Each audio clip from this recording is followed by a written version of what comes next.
Bueno, buenas tardes. Vamos a comenzar la segunda de las mesas propuestas en esta Semana de la Ciencia.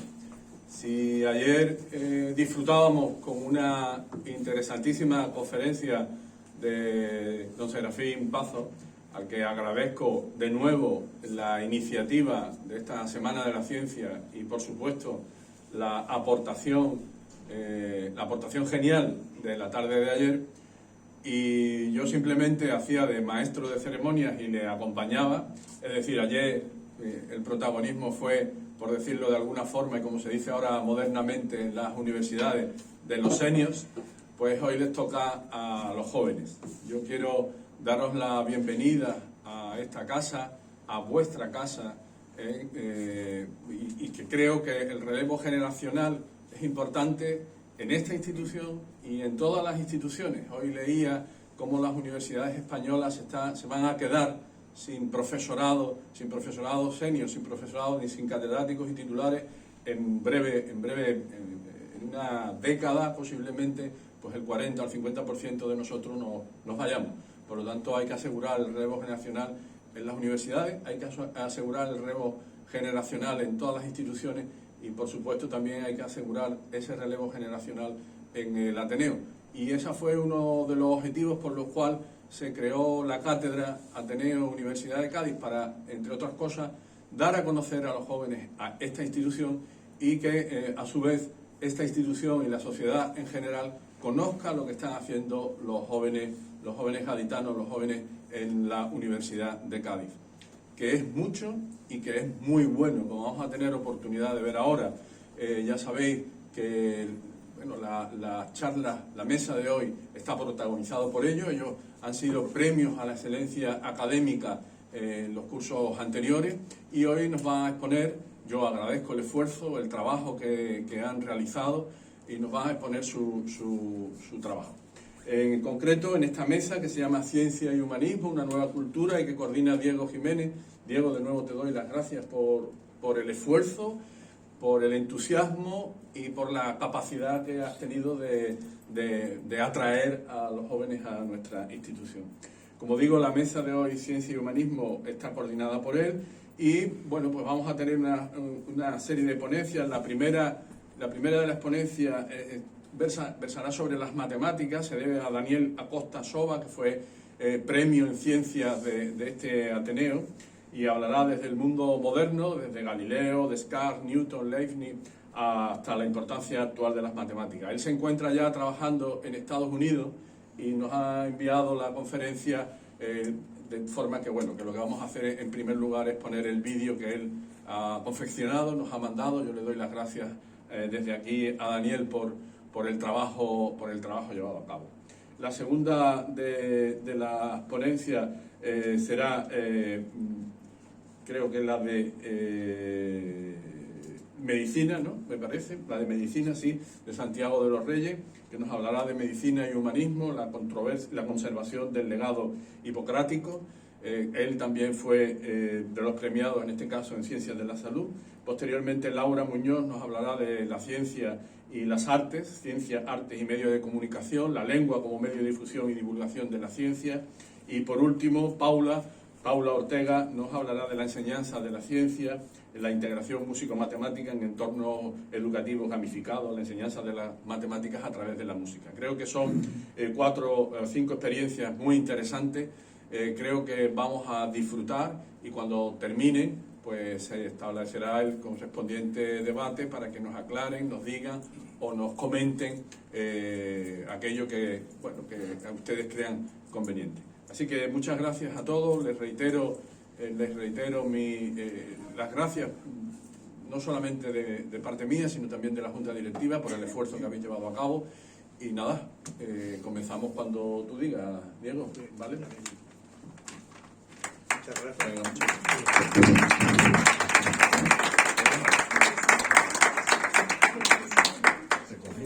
Nada, no te preocupes. Yo me siento aquí al lado vuestro perfectamente.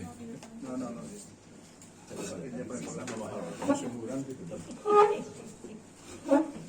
Mientras mientras Valeria, que está en todo, nos baja la pantalla, queremos, en primer lugar, como ha dicho el presidente, agradecerle las palabras al presidente José Almenara, pero también aquí a la directora de la cátedra, Ateneo UCA, a Amelia Rodríguez, y por supuesto al impulsor de esta jornada, esta semana de la ciencia, lleva ya varios años insistiendo en ello, y que parece que algo parecido a lo que se intentaba, por culpa de la pandemia y tal, pues se puede ir realizando. Todavía quedan muchas cosas, queda esa conferencia y ese cruce entre ciencia y arte, que otro compañero nuestro está empeñado también y tal.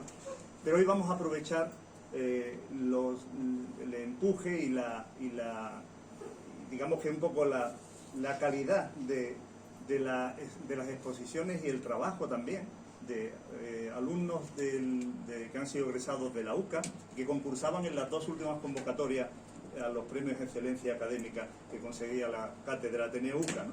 En este sentido, agradecerle, como ya lo ha dicho Pepe también, a Dani, que está en la Universidad de Tennessee, allí cerca de Nashville, donde lo que nos gusta es música country, es un sitio histórico, digo, sí.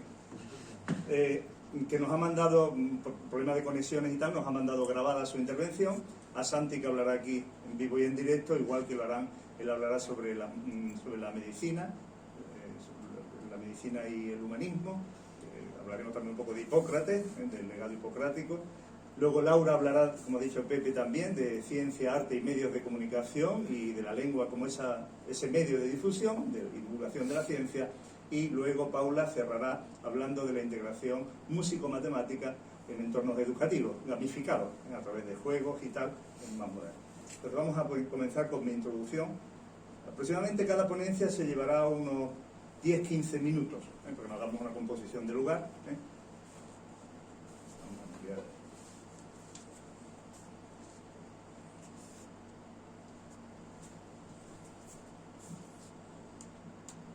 Se escucha bien, ¿verdad? Sí, sí.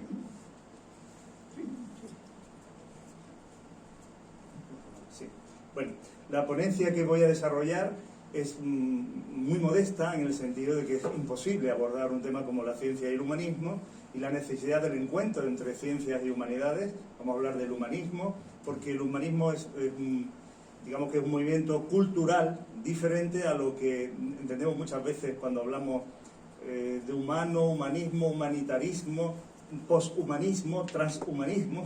Es un poco complicado y vamos a definir y a centrar un poco lo que es el humanismo como origen en la época en la que ocurre la revolución científica, en la ciencia moderna, porque ayer hablamos, Serafín hablábamos de eso, que el propio Anaximander se podía considerar como un científico en la ciencia antigua, pero la ciencia moderna coge impulso con la modernidad en el momento tras el humanismo y el renacimiento.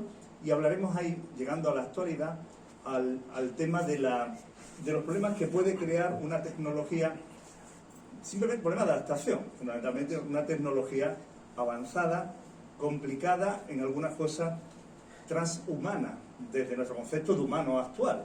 Vamos a ver en qué se va convirtiendo todo esto. Entonces, en este sentido, vamos a empezar hablando de esa pequeña reseña histórica sobre el humanismo y la ciencia.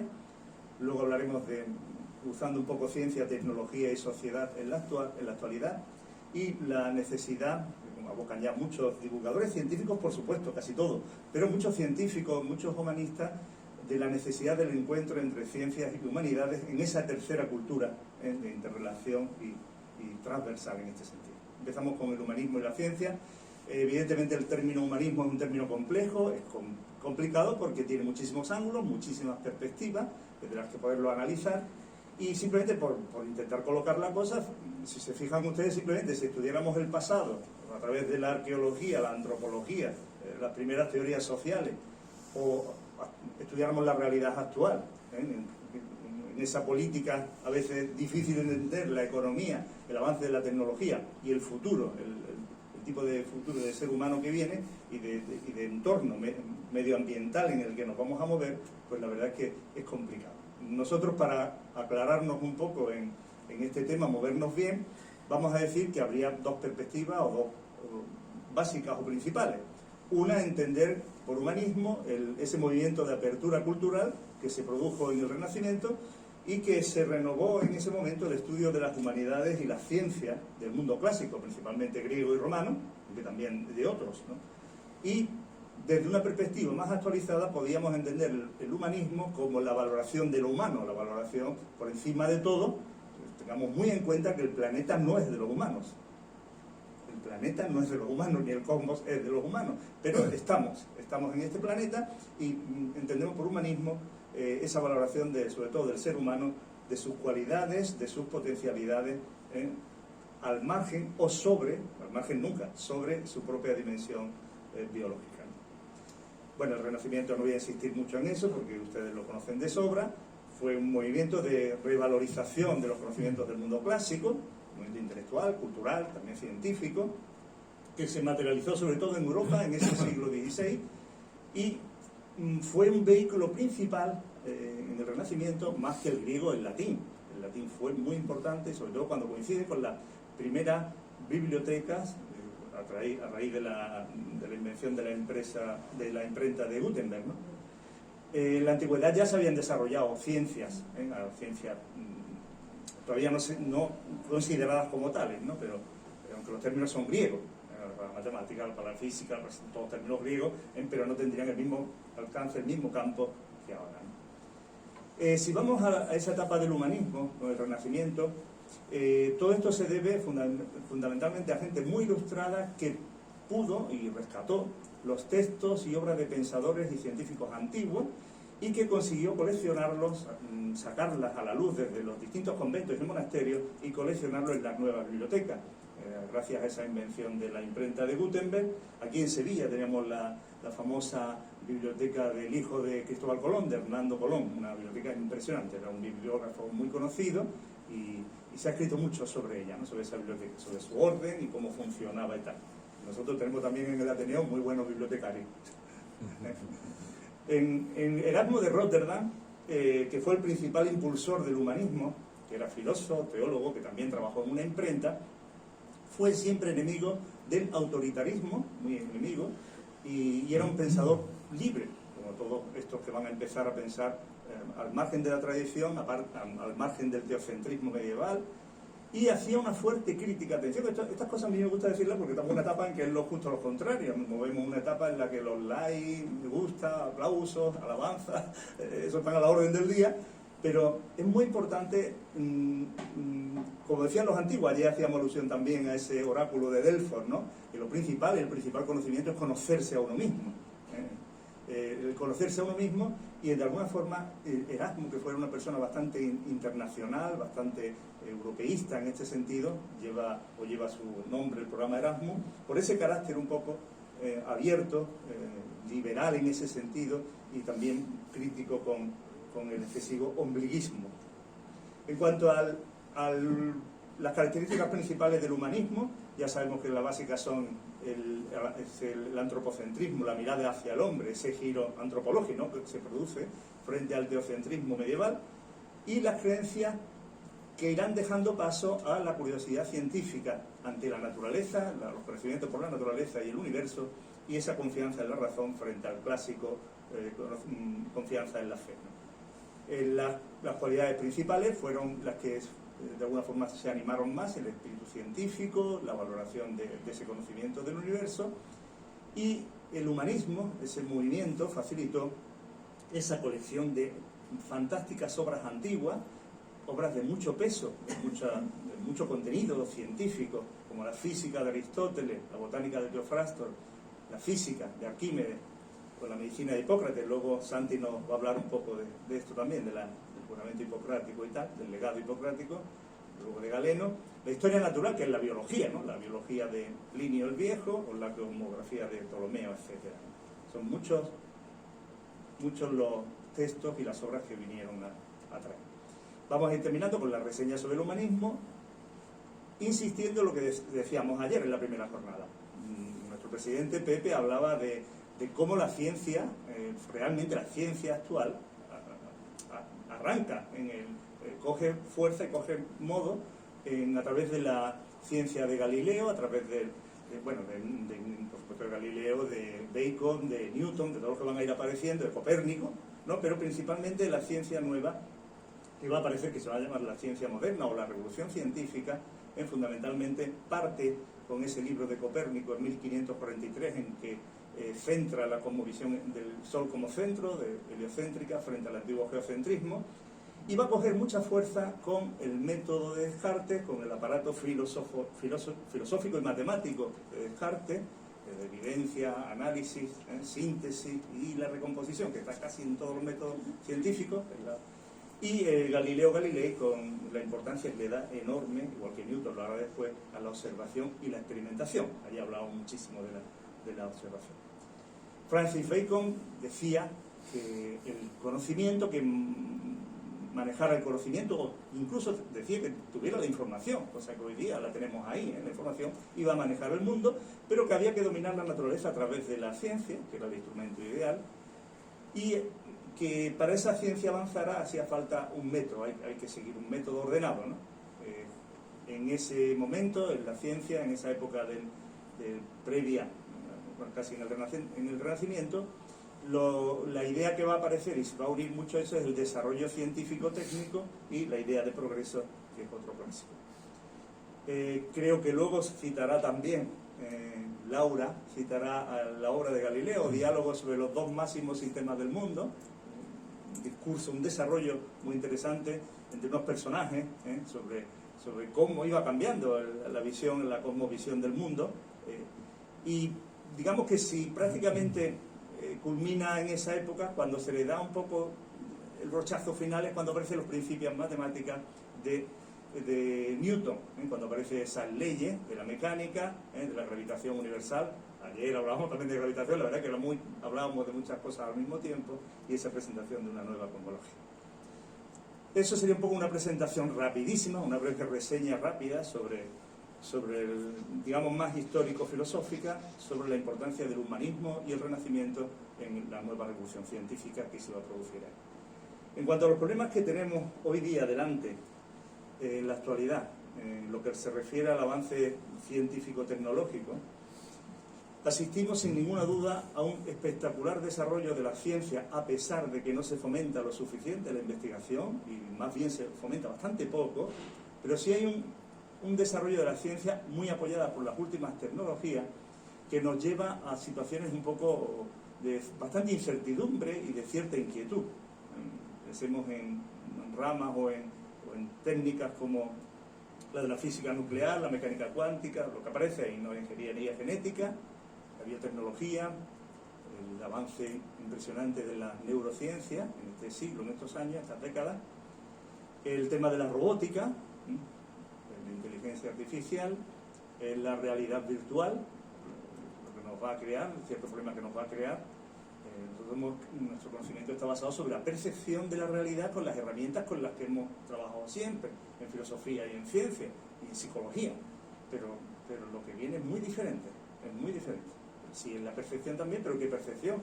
Hay percepción de que no va a estar fuera, y vamos a ver que el trabajo que se está haciendo sobre el cerebro, hoy día se puede sacar hasta información del cerebro ya de una forma binaria, casi estamos en ciernes de una época en la que va a haber cosas bastante serias. Hemos visto, por ejemplo, como Stephen Hawking con el párpado movía un ordenador.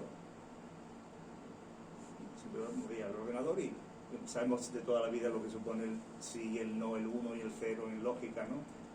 La verdad y la falsedad, o simplemente esa dialéctica, ¿no? Bueno, la ciencia y la tecnología hoy día avanzan de una manera muy exponencial, muy rápida, bastante rápida, y nuestra sociedad, nuestro aparataje social va mucho más lento, los valores y los sistemas van más lento y tienen que mirar hacia atrás, tienen que mirar muchas veces hacia atrás para coger fuerza, ¿no? Estamos entrando en muchos dilemas morales ya, de todo tipo, y siempre vamos a ir a esa saga de esas innovaciones tecnológicas. Si encima le añadimos, que esto es bastante peligroso, un desarme de tipo simplemente formativo, no hace falta decir ni académico, ni intelectual, ni nada, simplemente formativo, educativo, en humanidades y en ciencia, la cosa se puede complicar bastante. Unas tecnologías desbocadas, sin el apoyo, sin el control de lo que científica y humanísticamente nos parece que es importante, o que no podemos perder como humanos, es una cosa bastante seria. Entonces la preparación, toda preparación es muy poca, y habría que profundizar en esto. Yo siempre digo que los sistemas de educación se miran unos a otros, el referente siempre es el político, y nunca se mira lo principal, que son los fines. En educación lo principal es saber qué queremos y para qué queremos educar. ¿Qué tipo de ciudadanos? ¿Qué tipo de personas? Somos mucho más que ciudadanos.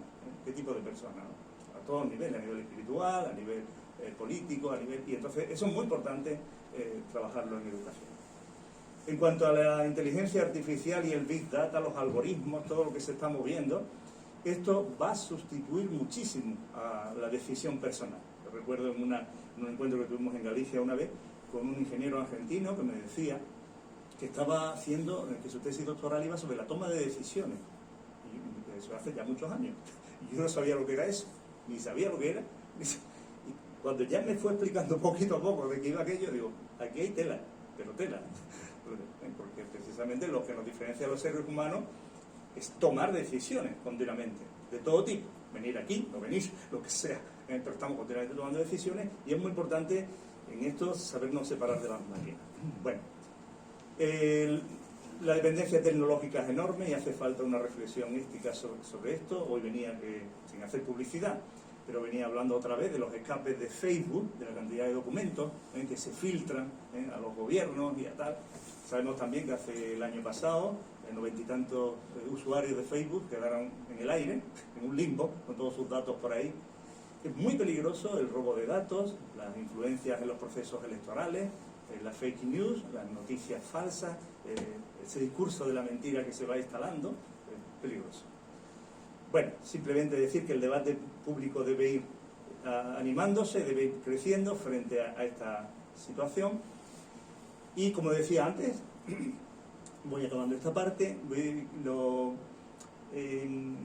es complicado, una de las partes que a nosotros siempre nos ha preocupado más, cuando Aristóteles hablaba de los tres tipos de alma, ¿no? Que hablaba del alma racional, del alma cardíaca, diríamos, ¿no? Del alma irascible y del alma sensible, de las tres almas que ha dado lugar a todas las tradiciones y a muchísimas tradiciones de todo tipo, ¿no?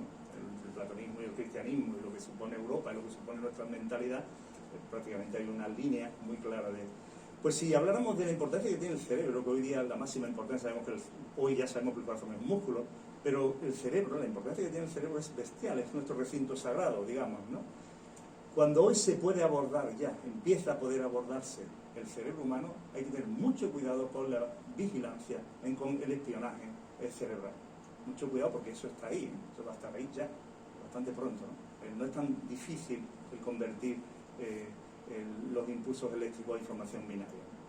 Bueno, frente a esto, nos sentimos bastante desorientados, las tecnologías ya forman parte nuestra y nosotros somos las personas, o los seres humanos somos los que tenemos que decir, como decía el famoso filósofo Kant, ¿no?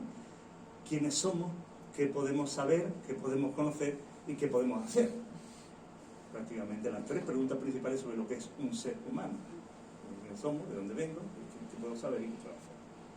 Termino con la necesidad urgente de siempre, ¿no? Pero muy urgente ahora en estos últimos tiempos entre las ciencias y las humanidades. Hay una doctora, una profesora que es física y doctora en Historia de la Ciencia muy interesante, la profesora Jimena Canales, que es profesora en Harvard, la Universidad de Harvard, que escribió un libro que fue polémico. El libro se llama El físico y el filósofo y se refería al debate que hubo en París entre Einstein y Bergson, en el que Einstein ridiculizó de alguna forma a Henri Bergson con el tema del tiempo. El tema del tiempo era que, bueno, Einstein de alguna forma ya estaba aplicando su teoría de la relatividad, ¿no? Como se sabría, ¿no? El espacio, el tiempo y tal. Mientras que Bergson hablaba del tiempo de una manera intuitiva, una variable intuitiva, ¿no? Fundamentalmente intuitiva. El debate es muy interesante. Cara a la sociedad de la época pasó como que hubiera machacado Einstein a Bergson. Para lo que en ese momento realmente fue un poco de eso, realmente fue un poco de eso. Pero ahí se abrió una brecha importante entre las ciencias y las humanidades, que sigue existiendo todavía, y que de alguna forma pues, nos puede colocar en situaciones de poder entender mejor esto. Muchas veces ayer hablábamos también de que los científicos están investigando, su asombro, su curiosidad, están investigando algo y de repente surge otra cosa, o no es exactamente como tú lo habías pensado. Serendipia, eureka. Sí, muchas veces las cosas son porque ocurren, porque casualmente, ¿no? Digamos. Entonces muchas veces se sorprende de sus propios descubrimientos y del uso de sus propios descubrimientos científicos, cuales preocupante. En ese sentido es importante que las humanidades, unos humanistas preparados científicamente, por supuesto, puedan también abordar esto, ¿no? Los científicos deben contar con una formación amplia. También tocábamos el tema, hago mucha referencia porque la conferencia de ayer fue una maravilla, fue muy sugerente, y se tocaron muchos temas muy interesantes, y hablábamos de que lo que hemos criticado muchísimas veces, la gente que nos dedicamos a los académicos, de esa compartimentalización en la universidad. La universidad es justo lo contrario de lo que empezó siendo la universidad, es justo lo contrario. Los áreas, los departamentos y tal funcionan demasiado entre ellos mismos, es decir, es demasiado especializada la información, mientras hay poco contraste con profesionales y con académicos intelectuales de otro, no lo propicia la propia universidad, de otra. La educación no debiera ser tan especializada, cuidado con atomizar demasiadas asignaturas y demasiado.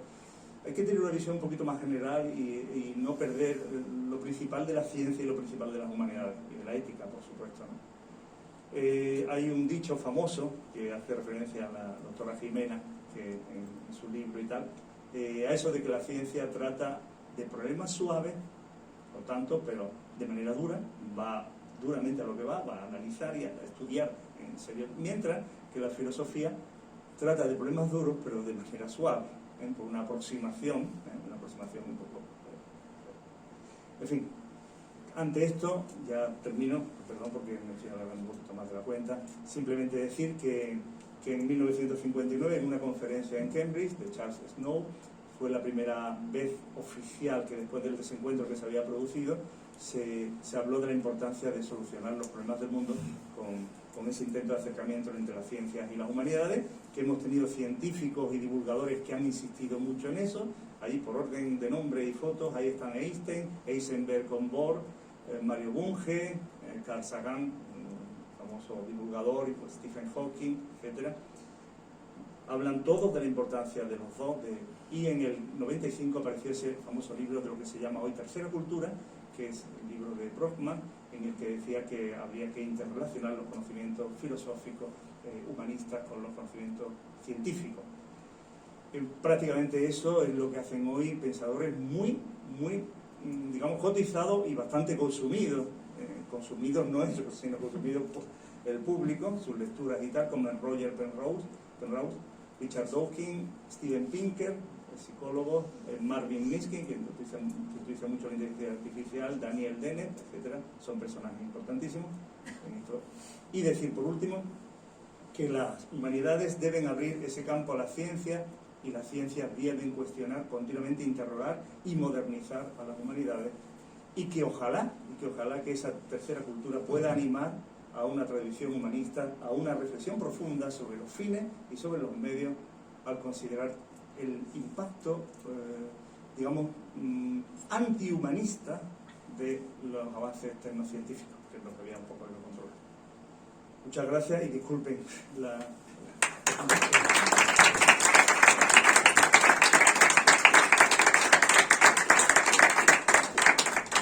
Por favor, voy a poner, bueno, está Valeria, yo creo, Valeria, que directamente podríamos poner, ¿no?, el vídeo.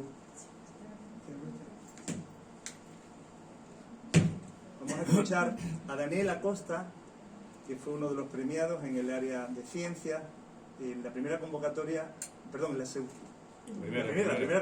primera convocatoria de los premios de excelencia académica, ¿no? Ay,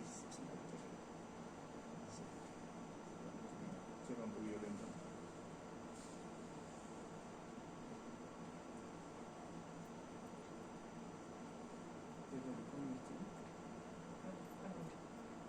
Aquí escribo, sí, ya lo veo, el formato aquí está perfecto.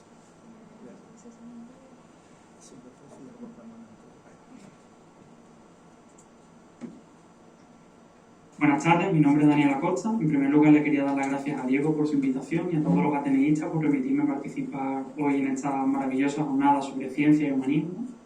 Me hubiese encantado estar ahí de manera presencial, pero me encuentro actualmente en Estados Unidos, así que las circunstancias me impiden hacerlo. En cualquier caso, espero que les resulte de interés esta pequeña reflexión que quiero realizar sobre la importancia de las matemáticas en la historia de la humanidad y su relación con el humanismo. Aunque fundamentalmente me centraré en la importancia de las matemáticas en el mundo moderno y en la actualidad, me parece un buen pretexto empezar a comenzar a estudiar la importancia de las matemáticas desde sus orígenes, es decir, en qué contexto surgen las matemáticas, por qué lo hacen y cuál es la importancia que tiene el desarrollo matemático para las primeras civilizaciones.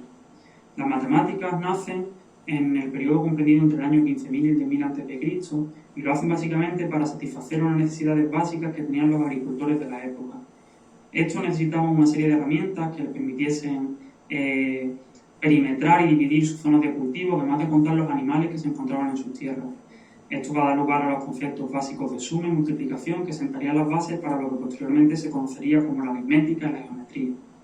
Estos conceptos básicos caen en las manos de las antiguas civilizaciones, que lo empiezan a desarrollar, los egipcios, babilonios, griegos, desarrollan una matemática tal que les permiten elaborar construcciones tan sofisticadas como las pirámides que aún contemplamos en la actualidad y que nos llevarían a las matemáticas que hoy tenemos en el mundo moderno.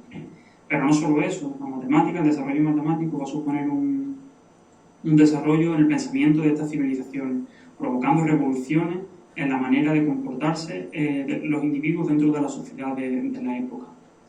En concreto, si nos fijamos en la sociedad griega, los pitagóricos eran un grupo de personas que estudiaban las matemáticas durante los siglos VI al IV a.C. Ellos utilizaban la aritmética y la geometría para entender el mundo que les rodeaba. Para ellos la matemática era algo místico, era algo capaz de darle una explicación a los misterios del mundo y de la naturaleza que les rodeaba. Para ellos se basaban en los números enteros, que eran los números que utilizaban para contar, el 1, el 2, el 3, y los números racionales, que eran las proporciones. Básicamente ellos conocían los conceptos como lo que nosotros le explicamos en la escuela a los niños, que si tú coges una tarta y la divides en porciones, cada una de esas porciones es una fracción de números enteros. Pues ellos lo conocían, lo que nosotros conocemos hoy como números racionales. Ellos creían que con estos números eran capaces con estos números y usando los conceptos matemáticos que tenían, eran capaces de dar explicación a toda la naturaleza que les rodeaba.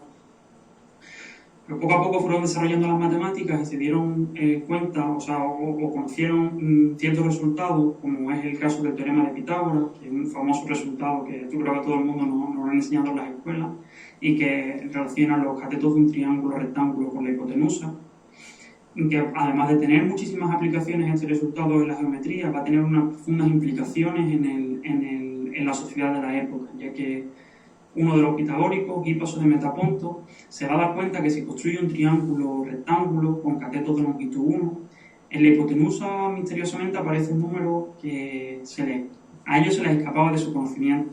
Este número es el número raíz de 2, que es un número irracional, es decir, un número que no sirve para contar, no es un número entero, ni tampoco es un número que sea la proporción de números enteros, no es ninguna fracción, no se puede escribir como fracción de números enteros. Entonces ellos se habían topado con que podían construir algo que se escapaba a su conocimiento, se escapaba a las matemáticas tan perfectas que ellos concebían. Por lo cual ese pensamiento de que el mundo perfecto se describía por las matemáticas perfectas que ellos conocían se desmontó. Esto ocasionó una profunda crisis de pensamiento que llevó a los pitagóricos a tratar de ocultar los resultados e incluso a matar a Hipaso.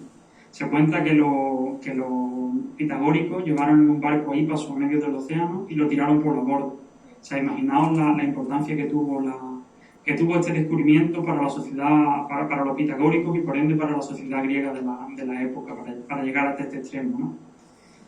Ahora, si damos un salto temporal grande y nos vamos al mundo moderno, creo que es bueno ver algunos ejemplos en los que la matemática ha revolucionado la sociedad en el mundo moderno, y esto es lo que voy a tratar de enseñar a continuación. Cuando uno piensa en el mundo moderno, en el contexto de la ciencia, rápidamente se le viene un nombre a la cabeza, que es el de Galileo Galilei. Galileo fue la primera persona que utilizó las matemáticas para describir las leyes de la naturaleza, y esto, junto a algunas observaciones que había realizado con su telescopio, le llevó a elaborar ciertas pruebas del modelo a favor del modelo heliocéntrico de Copérnico, que había introducido años antes. Este modelo defendía que el Sol era el que se encontraba en el centro del universo y los planetas giraban en torno a él. Al contrario del modelo geocéntrico, que era el que la sociedad daba como bueno en esa época, y que defendía que la Tierra era la que estaba en el centro del universo. Estas observaciones y estas pruebas del modelo heliocéntrico van a dar lugar a la ciencia moderna, ya que multitud de científicos van a empezar a utilizar las matemáticas para tratar de describir el mundo que les rodea, para tratar de dar unas ciertas pruebas a las leyes de la naturaleza que nos rodea. Esto hace tambalear un poco a la religión, porque la religión era la que hasta entonces daba explicación a los fenómenos naturales. En concreto, la religión cristiana, que era la predominante en esa época, se va a resentir y por ende va a condenar la Inquisición va a condenar a Galileo, como aquí vemos. Pero eso no va a quedar solo ahí, sino que años más tarde Isaac Newton publicaría El Principio de Matemática, que es una de las obras más importantes en la historia de la ciencia. En ella aparecería la ley de la gravitación universal, que es esta fórmula que vemos aquí, y que no solo respaldaría aún más el modelo heliocéntrico de Copérnico, sino que nos permitiría describir cuál es exactamente el movimiento de los planetas alrededor del Sol. Newton prueba las hipótesis que Kepler había realizado años antes, en las cuales él intuía que los planetas giraban en torno a órbitas elípticas alrededor del Sol. Newton va a probar esto matemáticamente, y no solo eso, sino que también va a inventar el cálculo. El cálculo, lo que hoy conocemos como cálculo infinitesimal. De manera independiente a Leibniz, aunque paralela, los dos lo inventaron al mismo tiempo, por lo que van a surgir nociones como la derivada o la integral, y van a dar lugar a la física moderna. A partir de ahora vamos a poder estudiar el movimiento, surgen conceptos como la velocidad o la aceleración, y vamos a poder calcular superficies complejas que hasta entonces eran imposibles de calcular utilizando la geometría clásica.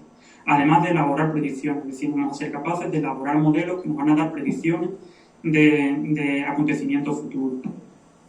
Por lo cual, todos estos avances y los que serían posteriormente sobre estas bases que sentó Newton, llevarían a la sociedad a lo que hoy en día, a lo que conocemos como el mundo moderno.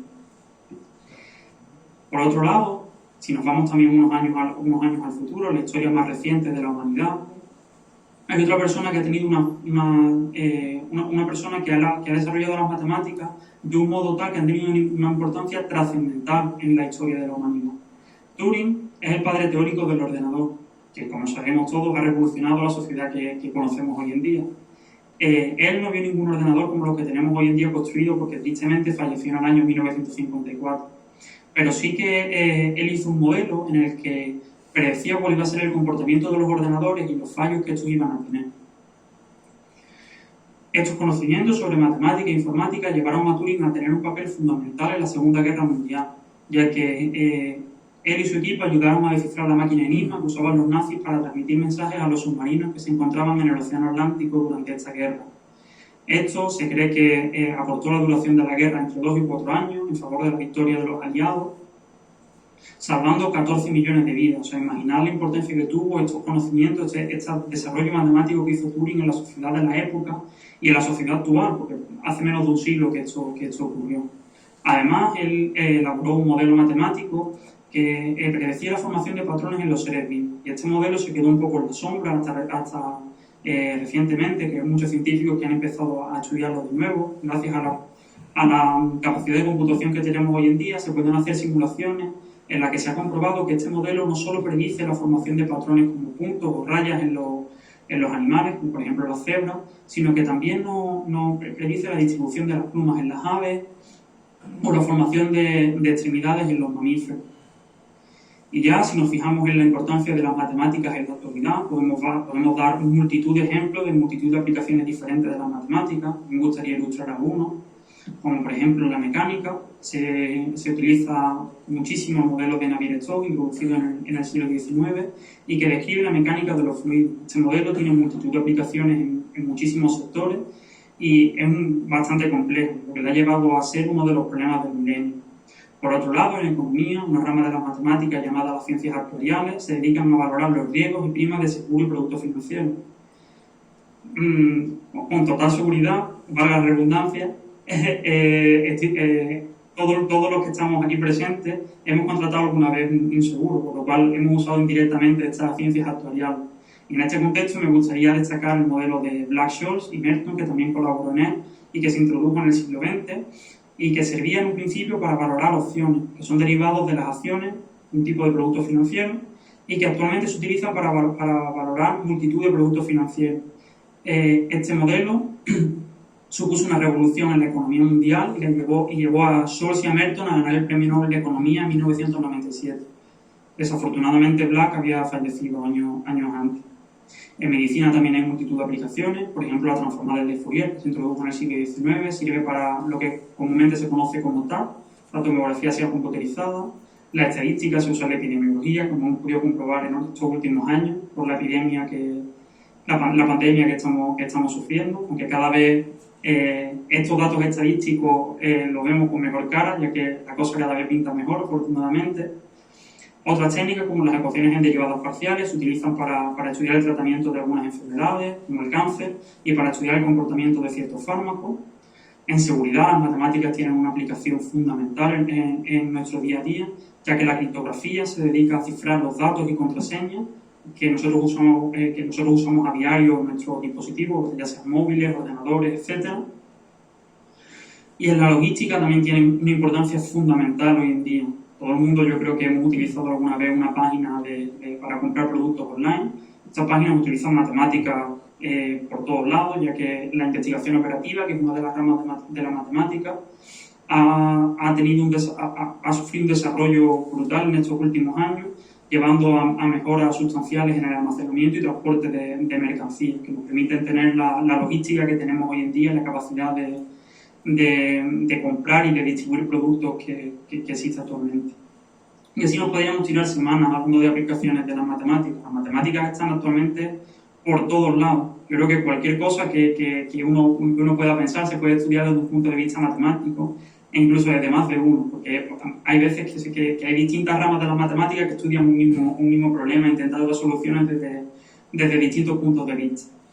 Así que yo creo que con esto queda más o menos claro la importancia que ha tenido las matemáticas desde su creación para las sociedades antiguas y para las civilizaciones antiguas, en las que ha supuesto no solo un avance científico, sino un avance en el pensamiento y un avance en la sociedad de la época. También lo supuso en la sociedad del mundo moderno, como hemos visto con los ejemplos de Galileo y Newton, e incluso de la historia más reciente de la humanidad, llevando incluso a la finalización de ciertas guerras, como ocurrió en el caso de la Segunda Guerra Mundial con Alan Turing. Y vemos también que la actualidad sigue teniendo una importancia abismal en la sociedad que conocemos, llevando a este progreso tecnológico tan fructífero que vemos día a día. Y bueno, ya para terminar, quería mostrar unas referencias que son las que he utilizado para elaborar esta presentación, que espero que les haya resultado de interés, al igual que espero que disfruten de la jornada y de la discusión posterior de mis compañeros. Así que nada, muchas gracias por su atención.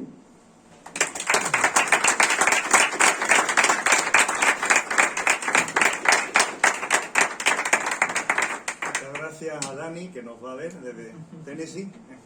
Esta conferencia, las ponencias de hoy se van a colgar en la página del Ateneo, la web del Ateneo. Y vamos a recibir ahora, Daniel ha quedado claro que es matemático, ¿no? Vamos a recibir ahora a Santiago de los Reyes, que es enfermero, es médico actualmente, en su plaza acaba de venir, y nos va a hablar sobre el humanismo en la medicina, generalmente, ¿no? Entonces,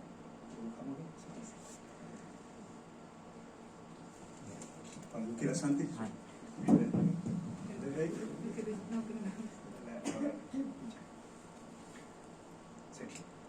Algo ahí. Sí.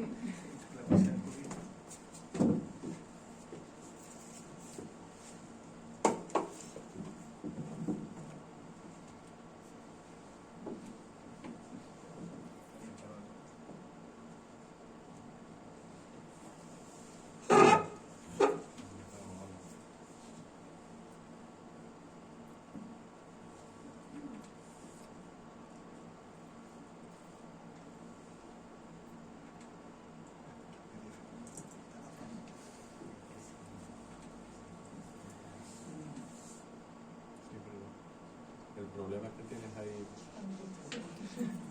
Creo que si le das al icono de la presentación dinámica se quitaría eso. Mira, ahí. Ahí.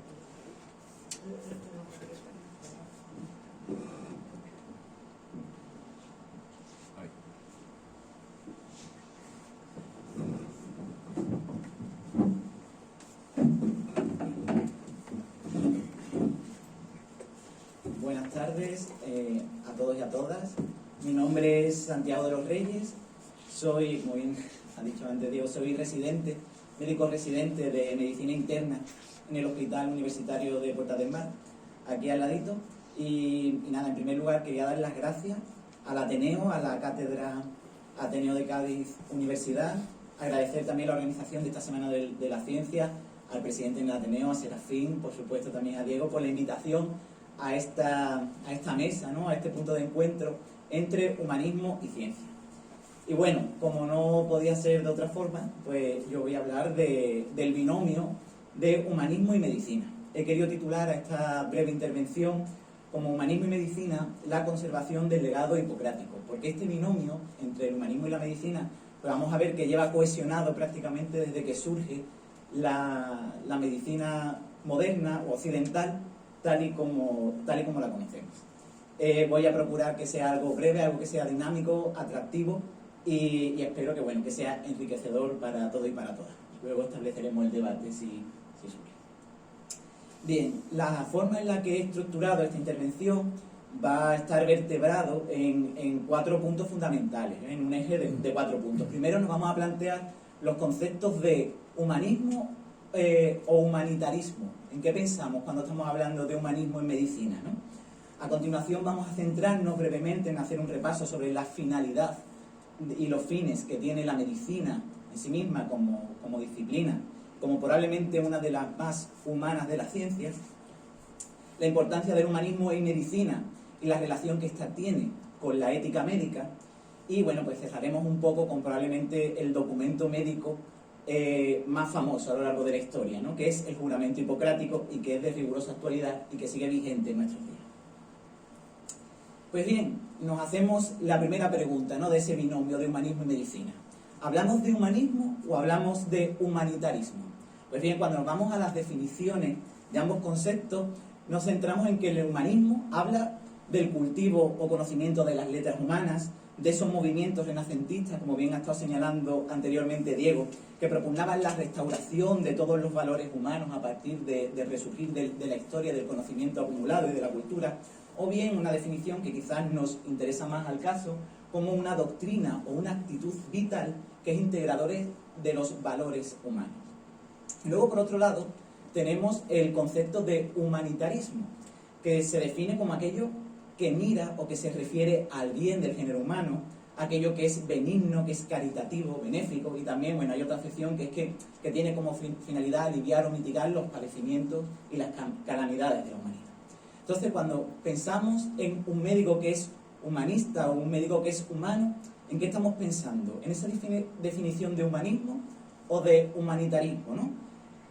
Gran parte de nuestro trabajo está quizás destinado al bien a los demás, al bien además en el sentido más virtuoso y aristotélico del término, en procurar hacer el bien a otros. Por eso en muchas ocasiones cuando uno piensa en humanidades y empieza en la humanidad del médico, parece que se está centrando en este sentido, en este aspecto, en el humanitarismo.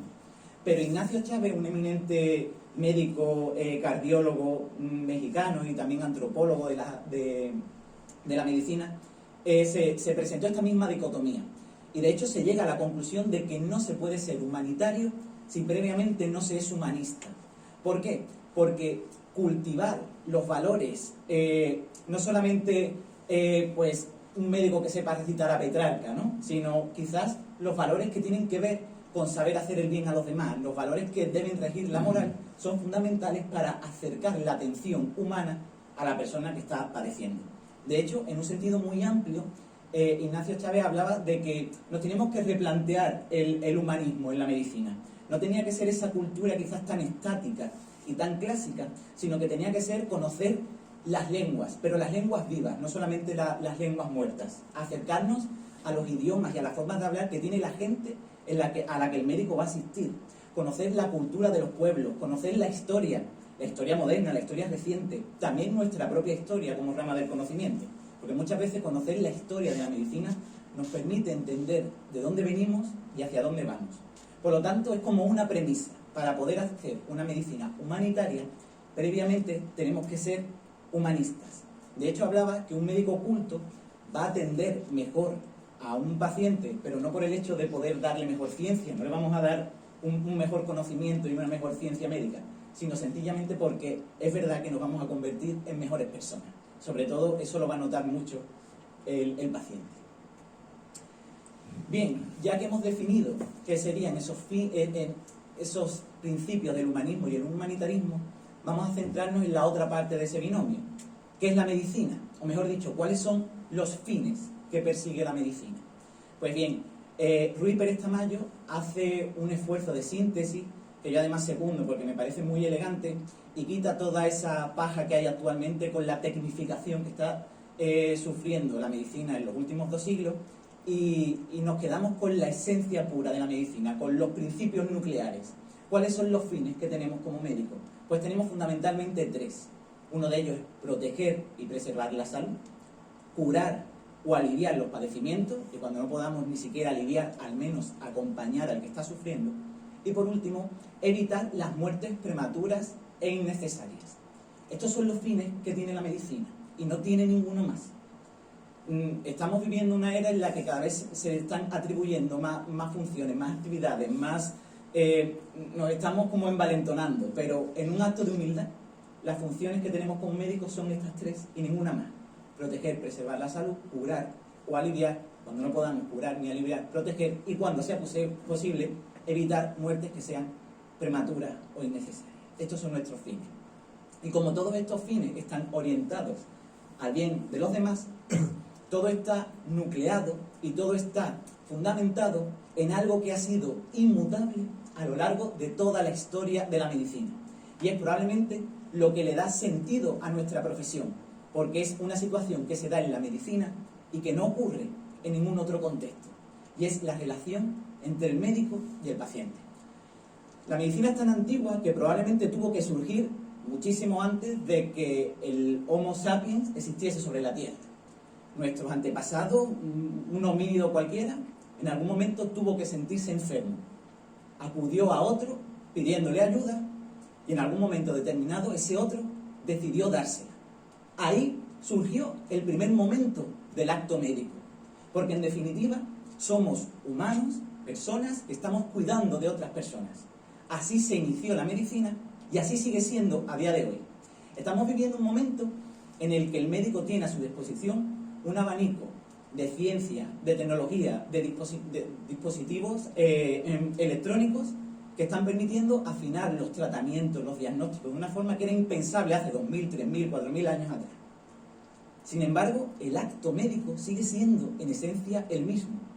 Y ahora mismo que estamos viendo cómo la medicina en los últimos 200, 300 años está viendo un proceso de superespecialización, todo lo que se hace en medicina, incluso todas esas especialidades que no ven pacientes, por ejemplo, el caso de la microbiología, el caso de los análisis clínicos, el caso de la farmacología, de la bioestadística y de la epidemiología, todo lo que los especialistas médicos hacen, aunque no vean pacientes, repercute directamente y está hecho para mejorar y optimizar esa relación, el vínculo que se establece entre la persona que sufre y aquel que decide asistirlo y ayudarlo. En definitiva, todo está vertebrado bajo el eje de la relación médico-paciente. Y ese acto médico es insustituible. Pues bien, si ya hemos visto cuáles son esos fines de la medicina orientados de una forma virtuosa y ética hacia el bien de los demás, y hemos visto cómo se establece esa relación entre humanos de una forma prácticamente necesaria, acaba germinando en esta tierra el principio de la ética médica. Lo que hoy día parece que está muy de moda y que se llena en todos los foros y se escriben tantos libros sobre la bioética, todo esto surge con el propio principio de la medicina, porque sin buscar hacer el bien a los demás y sin establecerse ese contacto entre una persona y otra, no surgiría el acto médico, no estaríamos hablando de medicina y tampoco de ese contacto ético. De tal manera que la ética médica tiene que surgir necesariamente como, explicado de alguna forma, una hoja de ruta o digamos que un ideario que guíe las actitudes y las formas de comportamiento de los médicos a la hora de llevar a cabo su práctica. Y como no puede ser de otra forma, el padre de la medicina, tal y como la entendemos actualmente, ya se encargó de generar el primer código ético que tenemos como profesión, primer código ético y también, bueno, el principio de toda la deontología médica, que es el juramento hipocrático. Llama la atención, al menos a mí me sorprende, cómo Hipócrates, a pesar de tener una producción científica y literaria muy profusa, todo el corpus hipocrático y demás, el texto que más se recuerda, y no es que solo se recuerde, es que sigue estando vigente, es el juramento hipocrático. Es un texto que está fundamentado en la ética médica, ¿de acuerdo? Dentro de ese ideario tan antiguo y que está conservado casi prácticamente de una manera literal, a día de hoy, aparecen una serie de principios morales que son de rigurosa actualidad, pero que Hipócrates, en su época y en su contexto, ya supo vislumbrar.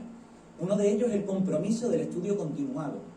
El médico, si quiere hacer el bien a los demás, se compromete al estudio de forma diaria, de forma continuada, porque está obligado, en cierta medida, a ofrecer el mejor tratamiento disponible para cada una de las enfermedades que aqueje el paciente. Si no lo hiciera de esta manera, no estaría llevando a cabo un comportamiento ético, ni estaría llevando bien a cabo su acto médico. En segundo lugar, también habla, y lo hace de una forma muy elegante, del principio de la docencia. De hecho, a los médicos se le ha llamado a lo largo de la historia doctor, que viene de la voz docere, que precisamente significa enseñar. Y esto es muy importante porque Hipócrates, en una de sus citas más famosas, habla de que el arte es largo y la vida demasiado breve, y nuestra experiencia es fugaz. De tal manera, hacía entender a todos los discípulos de las escuelas de medicina que nuestra ciencia nos sobrepasará a todos y que nuestra obligación es que el conocimiento que hayamos heredado, al mismo tiempo lo transmitamos a las siguientes generaciones, porque es la única manera de generar progreso, ¿vale? Luego también habla de los principios de la investigación. El médico también está obligado a hacer producción científica, por mínima que sea, porque está vinculado y forma parte de un todo que es su ciencia, la ciencia médica. Y la parte quizá más bonita, o por lo menos la más humana, ¿no? De nuevo, es el abordaje integral del enfermo.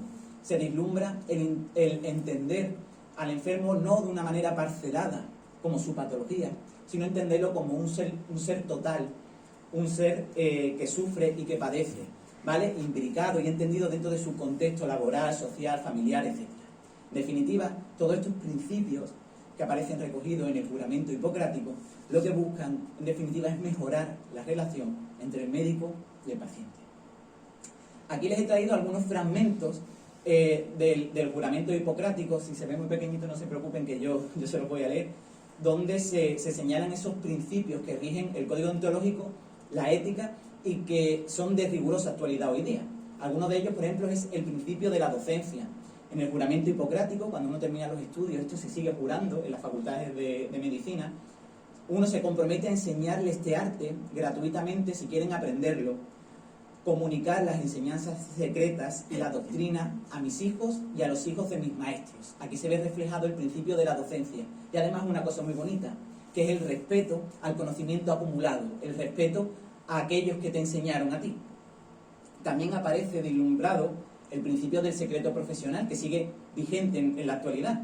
Todo lo que vea o oiga en el ejercicio de mi profesión, si es cosa que no debe ser divulgada, lo callaré y lo guardaré con secreto.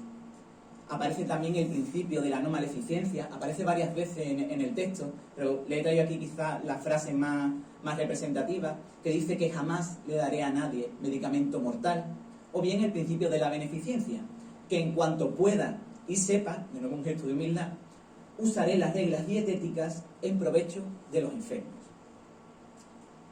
Bien, con este repaso, un poco yéndonos a la esencia y retrotrayéndonos al principio mismo de la medicina occidental, creo que queda patente que el humanismo no es más que el primer escalón que tenemos que subir en una escalera que es infinita para poder alcanzar una medicina humanitaria.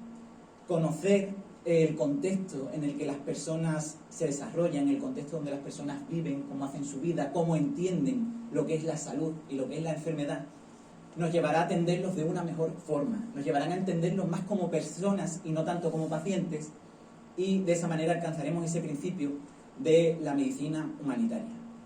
Como la medicina tiene mucho de filantropía también, Pues aquí os dejo una cita célebre atribuida a Platón se le atribuyen muchas, que dice que donde quiera que se ame el arte de la medicina, se está amando también a toda la humanidad.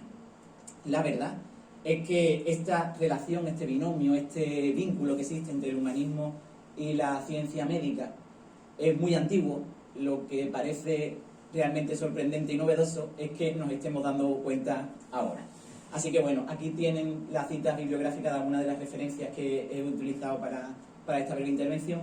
Y bueno, les dejo esta frasecita que es muy bonita y si luego surge el debate, pues estaré encantado de charlar con todos ustedes. Espero que les haya gustado.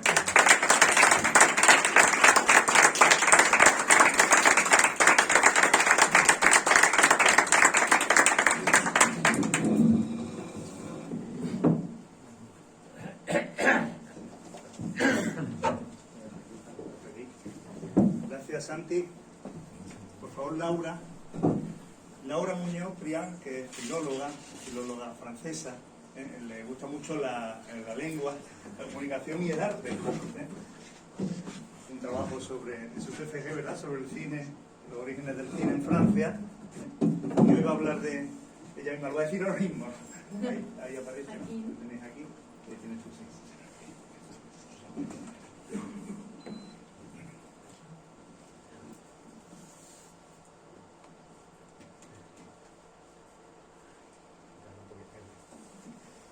Buenas tardes a todos y a todas. En primer lugar, daros las gracias por asistir a esta Semana de la Ciencia en el Ateneo y en particular dar las gracias también al Ateneo por invitarme a participar en ella. Yo soy Laura Muñoz Prián, soy filóloga francesa, he realizado el máster en profesorado y el máster en comunicación internacional y actualmente me hallo formándome para ser también profesora de lengua castellana y literatura. Hoy vengo a hablaros, perdón, me voy a quitar esto para que se me escuche mejor. Hoy vengo a hablaros de ciencia, artes y medios de comunicación, la lengua como medio de difusión y divulgación de la ciencia. ¿Qué es lo que vamos a ver en esta ponencia? Pues vamos a centrarnos en las similitudes que se plantean entre la ciencia y las letras y para ello veremos ejemplos específicos de difusión y divulgación científica. Y por último haremos alusión también al arte viendo la Alhambra de Granada, que seguramente la gran mayoría de ustedes la hayáis visitado alguna vez. Desde que somos jóvenes, con unos 11 o 12 años, tenemos que ir decidiendo a qué nos vamos a dedicar en un futuro. Y para ello vamos pensando las profesiones que nos gustan para ir orientándonos hacia ellas. Sin embargo, esa orientación comienza siempre con una simple pregunta que seguramente os la hayan formulado más de una vez, y es: ¿eres de ciencias o de letras? En la sociedad tenemos tendencia a separar ambas disciplinas y de hecho siempre suele haber cierto rechazo de una hacia otra. Solemos otorgarle mayor privilegio o prestigio a algunas especialidades y sin embargo mi pregunta ¿es cierto que realmente ambas disciplinas son antagónicas? Tras ver las ponencias de mis compañeros Dani y Santi, se me viene a la cabeza una simple pregunta que me gustaría que la reflexionarais a lo largo de mi ponencia, que sería: ¿qué sería de la ciencia sin la lengua? Las ciencias y la lengua están muy conectadas, porque de hecho sin esta última sería imposible su difusión y su divulgación.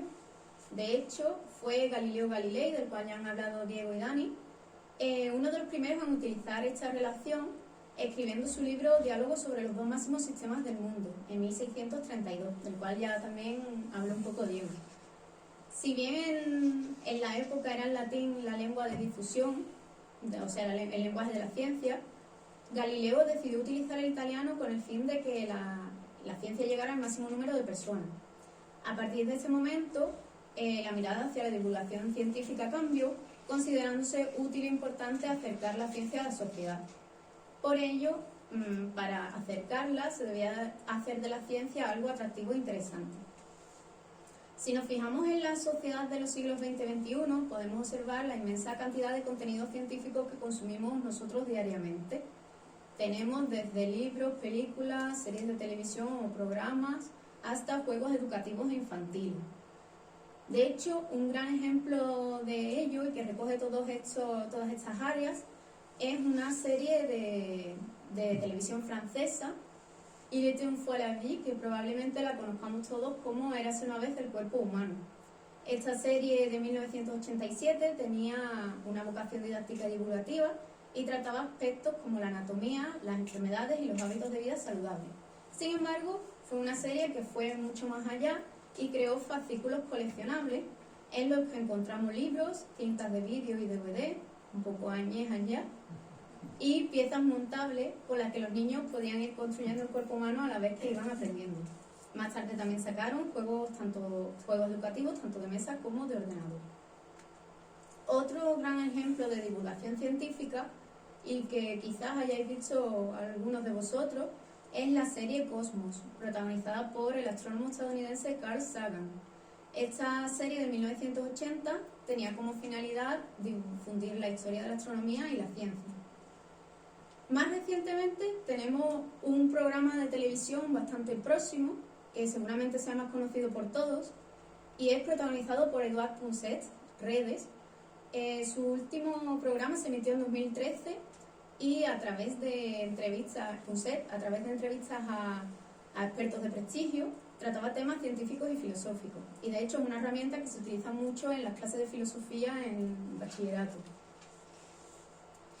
Hablando de filosofía, tenemos que hablar del discours de la méthode, del discurso del método, del físico, matemático y filósofo francés René Descartes, ya que sienta las bases de un método universal que sirve para todas las artes.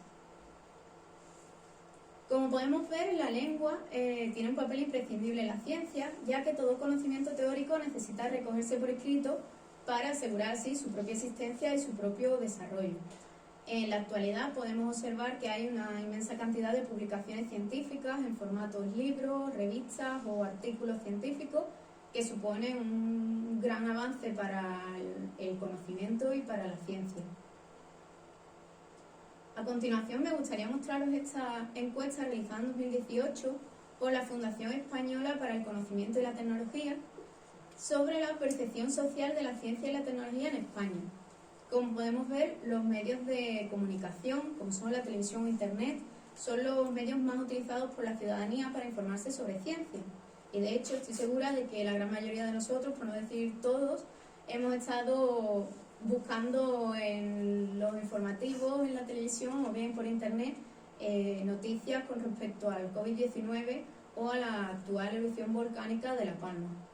Por tanto, los medios de comunicación son un medio de difusión bastante útil para difundir la ciencia en la ciudadanía. Una vez que hemos visto la importancia del lenguaje en la ciencia, cabría destacar también que la ciencia se emplea a su vez como herramienta del arte. Los artistas necesitan del conocimiento científico para la elección de materiales, para la conservación de las esculturas o para conocer la degradación de los pigmentos, entre otras cosas. Por tanto, podríamos decir que el arte se basa en fórmulas, patrones, algoritmos y proporciones. Un gran ejemplo de ello, la Alhambra de Granada. Este monumento vuelve loco a cualquier matemático porque recoge un sinfín de aspectos matemáticos en ella, que no sé si ustedes lo sabréis, yo hasta hace poco no lo sabía, y es muy muy curioso porque entre todos esos cosas matemáticas están los grupos cristalográficos planos, que son formas de cubrir un plano con unos patrones, que son estos mosaicos. En total existen únicamente 17 cristalográficos planos y la Alhambra de Granada es el único monumento del mundo que los recoge todos. Además, posee los 7 tipos de frisos existentes en geometría. Y también, curiosamente, el oratorio de la Alhambra de Granada está matemáticamente orientado hacia la Meca. Por tanto, podemos ver que tanto ciencia como arte son dos disciplinas que se retroalimentan. Como cita Hauser, el arte se encuentra con la ciencia a lo largo de un camino interminable de interpretación y orientación de la existencia humana. En definitiva, la ciencia, según la RAE, es el conjunto de conocimientos obtenidos mediante la observación y el razonamiento, sistemáticamente estructurados y de los que se deducen principios y leyes generales con capacidad predictiva y comprobables experimentalmente. Ciencia es medicina, matemáticas, biología, física, química, historia, filología, filosofía, psicología. Ciencia y artes no son rivales, sino aliadas, pues ambas son imprescindibles para entender el mundo que nos rodea y hacer que la calidad de vida mejore. De ahí la necesidad de la difusión y divulgación científica. Con respecto a la pregunta inicial que os formulé, ¿qué sería de las ciencias y la lengua? Supongo que ya tendréis alguna conclusión. Yo por mi parte concluyo diciendo que sin la lengua la ciencia no sería nada. Os he adjuntado las referencias bibliográficas, eso no se ve mucho, pero están todas las referencias bibliográficas que he utilizado para la elaboración de esta ponencia, por si a alguien le gustaría adentrarse un poco más. Y muchas gracias por vuestra atención.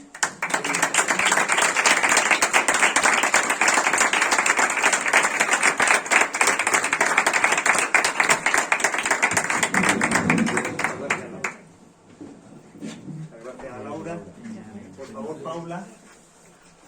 Paula Ortega, viene de Borno. Paula Ortega, que es profesora de educación primaria de ciencia y ha hecho un trabajo en el fondo.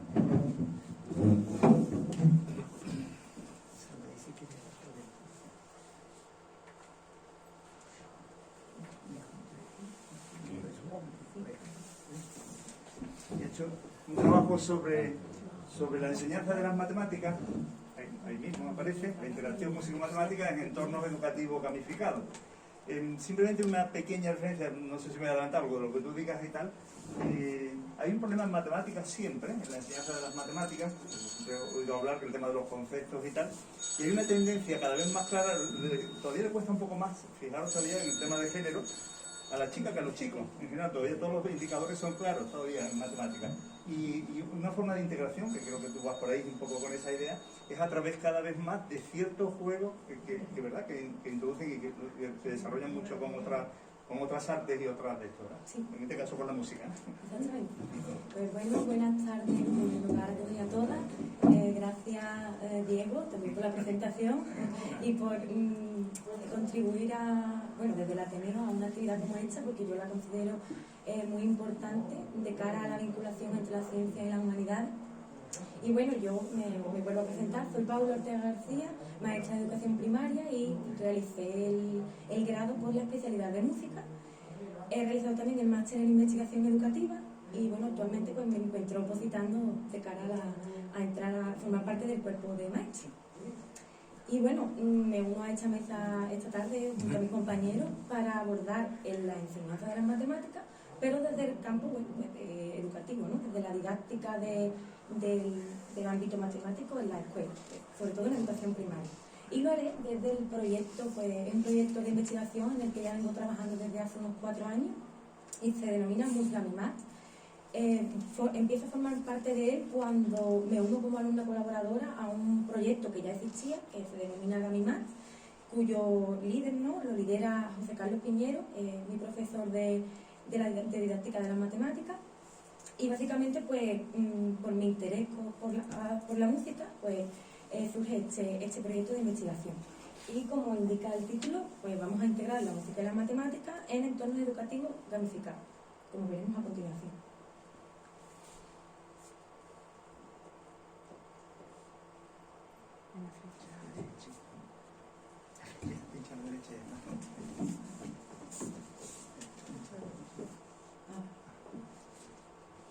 Vale, pues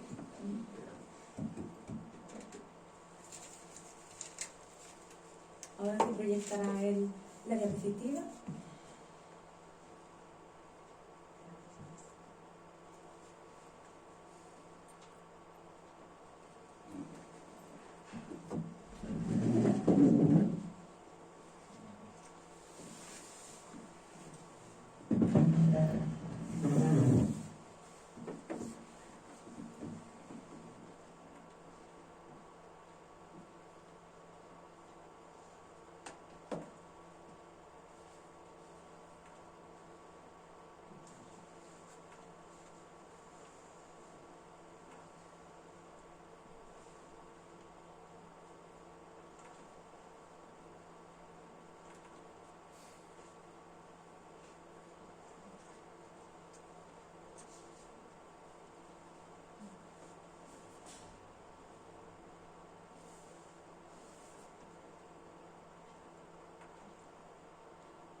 Vale, pues continuamos.